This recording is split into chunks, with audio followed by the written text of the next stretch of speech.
December ଓହ୍ଲାଏ ଶୀତୁଆ କାକର ଟୋପାରେ, ମୁହଁକୁ ଲୁଚାଏ ଝାପ୍ସା କୁହୁଡ଼ିରେ। ନିଦ ଭାଙ୍ଗେ ମା'ର ହାତ ତିଆରି ନାଲି ଚାହାରେ।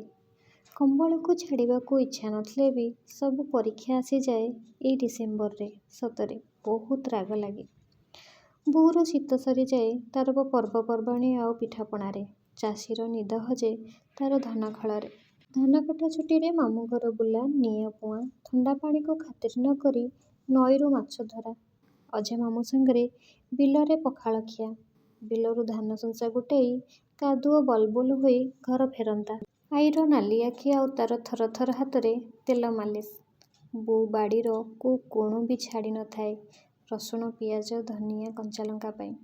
ସବୁଠୁ ମଜା ଲାଗେ ଧାନ ବେଙ୍ଗଳାରେ ବଳଦ ପଛେ ପଛେ ବୁଲିବାକୁ। ଏମିତି କିଛି ଥିଲା ମୋ ପିଲାଦିନର ଡିସେମ୍ବର। ମାଟିଦୀପରେ ଡିସେମ୍ବର କେମିତି ଲାଗିଲା ନିଶ୍ଚୟ ଜଣାଇବେ। ରହୁଛି, ନମସ୍କାର।